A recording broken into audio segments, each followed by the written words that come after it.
स्टोरबाट कुनै चाहिँ पाण्डेङ्कीबाट इन्डियाबाट ल्याएको सो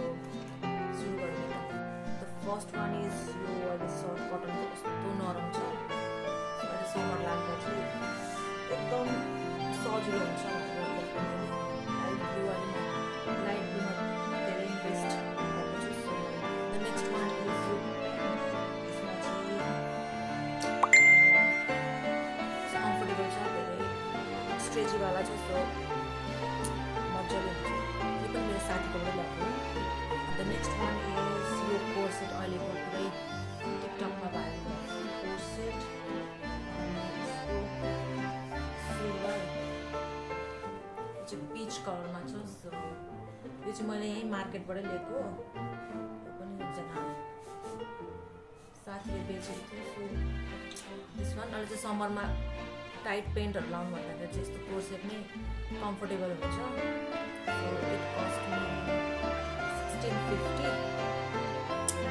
वान इज यो चाहिँ मैले इन्डियाबाट ल्याएको पाण्डेङ्कीबाट यस्तो मन परेर त्यो एक दिन अगाडि मन परेर लिएर आएको त्यसको चाहिँ भित्र यसको भित्री पनि छ यसको चाहिँ कस्तो राम्रो डिटेलिङ्स छ त यहाँ वर्क गरेको छ मोतीले वर्क गरेको छ पोतेले वर्क गरेको छ यस्तो छ अगाडि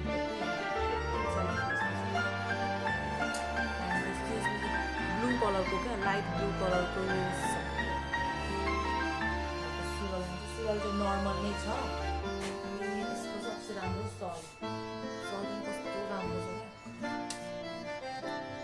केटीहरूको लागि चाहिँ बब्बाले राख्छ समरमा लाउनको लागि कस्तो राम्रो छ यहाँ यस्तो दिएको छ द लास्ट वान इज यो चाहिँ म मम्मीसँग धुलाबारी गएको थिएँ किन्नु चाहिँ म अर्कै थोक किन्न गएको but end up buying this sari मेहन्दीहरूमा लाउनु कस्तो राम्रो हुन्छ कस्तो मन परेर किनेको इट कस्ट मी 1250 होइन त्यो अगाडिको कुर्ताको चाहिँ 2700 परेको थियो अनि अरूको चाहिँ म प्राइस मेन्सन गरिदिन्छु यता माथि सो